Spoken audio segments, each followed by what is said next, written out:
नमस्कार, मैं अमित, आप देख रहे हैं लाइव पब्लिक। आज बात बिहार में कांग्रेस 2024 में कितनी लोकसभा सीटों पर लड़ने की दावेदारी कर रही है और तैयारी में है। बिहार में कांग्रेस महागठबंधन से 7 या 8 सीटें चाहती है। इनमें पहली सीट किशनगंज से उसकी मौजूदा सांसद हैं डॉक्टर मोहम्मद जावेद, वे सीट्स पर वह लड़ना चाहती है और वह सीट्स पर वह लड़ेगी भी। दूसरी सीट पूर्णिया और कटिहार चाहती है, दूसरी और तीसरी सीट। अब देखना दिलचस्प होगा कि कटिहार से तारिक अनवर ही लड़ते हैं या फिर कोई और लड़ता है, क्योंकि कटिहार से जो तारिक अनवर के लड़ने की चर्चा है, उनकी एक चर्चा ये भी है कि वह राज्यसभा जाना चाहते हैं। और कटिहार से जेडीयू के फिलहाल मौजूदा सांसद दुलाल चंद गोस्वामी हैं। पूर्णिया से भी जेडीयू के सिटिंग एमपी और पूर्णिया सीट से भी कांग्रेस लड़ना चाहती है। मोतिहारी की सीट, जहां से खबर है कि अखिलेश प्रसाद सिंह या उनके बेटे आकाश आनंद सिंह में से कोई एक चुनाव लड़ ले। अखिलेश प्रसाद सिंह फिलहाल बिहार प्रदेश कांग्रेस कमेटी के अध्यक्ष है और इस सीट से राधा मोहन सिंह बीजेपी के सांसद है, वरिष्ठ नेता है, पूर्व केंद्रीय मंत्री है और हाल के दिनों में ही दिल्ली संगठन से उनकी छुट्टी हुई है। इसके अलावा कांग्रेस वाल्मीकि नगर सीट चाहती है, जहां से वो कोई ब्राह्मण चेहरे को लड़ाए। पिछली बार भी कांग्रेस लड़ी थी वाल्मीकि नगर की सीट पर शाश्वत के दौर, और जब बाई इलेक्शन हुआ था तब रामसेवक मिश्रा नाम के कैंडिडेट को लड़ाया था।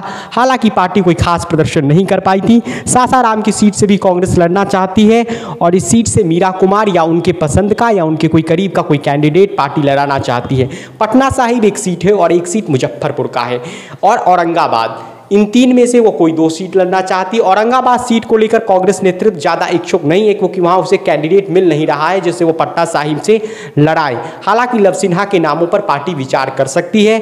अब मुजफ्फरपुर की सीट है और मुजफ्फरपुर सीट से अगर मोतिहारी की सीट नहीं आती है राजद कांग्रेस के खेमे में, राजद और जेडीयू गठबंधन में जब सीट का बंटवारा होगा उस वक्त, तो मुजफ्फरपुर सीट कांग्रेस चाहती है। और यहाँ से अखिलेश प्रसाद सिंह जो 2014 में चुनाव लड़े थे, वे शायद 2024 में यहाँ से किस्मत आजमा लें, क्योंकि फिलहाल वो राज्यसभा के सदस्य है और अगले साल उनका कार्यकाल अप्रैल में खत्म हो रहा है। एक सीट औरंगाबाद सीट एक जमाने में कांग्रेस का गढ़, निखिल कुमार बड़े नेता, पूर्व राज्यपाल जो कांग्रेस के कद्दावर नेता थे, उनके भी चुनाव लड़ने की खबरें औरंगाबाद से आती है।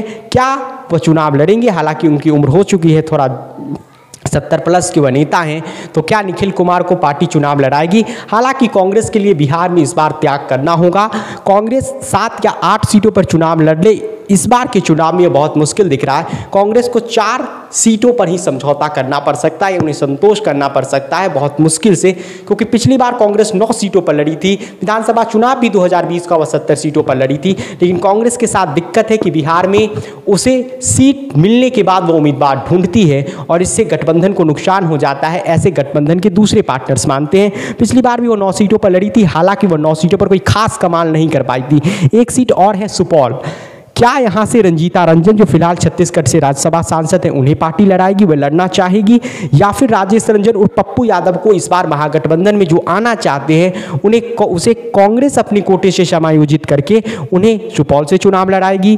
ये भी चर्चा है। वैसे पूर्णिया सीट जो कांग्रेस दावेदारी कर रही है, इस सीट से एक जमाने से राजेश रंजन और पप्पू यादव सांसद थे, तो हो सकता है पार्टी वहाँ से इन्हें लड़ा दे। कांग्रेस को 4 या 5 सीटों पर संतोष करना बिहार में पड़ सकता है और उसे यहाँ त्याग करना होगा 24 में अपने 2 बड़े पार्टनर्स जेडीयू और राजद के लिए, क्योंकि कांग्रेस के साथ दिक्कत है कि बिहार में फिलहाल उसके पास कोई बड़ी सियासी जमीन नहीं है जिस पर वह वोट की फसल उगा सके। कांग्रेस की जो जमीन है सियासी रूप से वे सूखी हुई है, जिस पर फसल वोट के नहीं उग रहा है। कांग्रेस को फिलहाल जो अपनी सियासी जमीन है उसे इस लायक बनाना होगा जहां से वोट रूपी फसल उपजाऊ हो सके। तो देखना दिलचस्प होगा कि कांग्रेस को कितने सीटें मिलती है महागठबंधन में चुनाव लड़ने के लिए। हालांकि ये दिल्ली से तय होगा कि कितनी सीटों पर वो चुनाव लड़ती है। अखिलेश प्रसाद सिंह इसीलिए बनाए गए थे प्रदेश अध्यक्ष, ताकि वो महागठबंधन से अच्छा से डील कर ले। तो देखते हैं कि कांग्रेस कितनी सीटों पर चुनाव लड़ती है। 2024 से जुड़ी लोकसभा चुनाव से हर अपडेट हम आपको लाइव पब्लिक पर बताते रहेंगे। फिलहाल ये वीडियो आपको कैसा लगा हमें कमेंट करके बताइएगा, और ये वीडियो आप YouTube पर देख रहे हैं तो चैनल को ज़रूर सब्सक्राइब कीजिएगा और वीडियो को भी शेयर कीजिएगा। बहुत बहुत धन्यवाद आपका।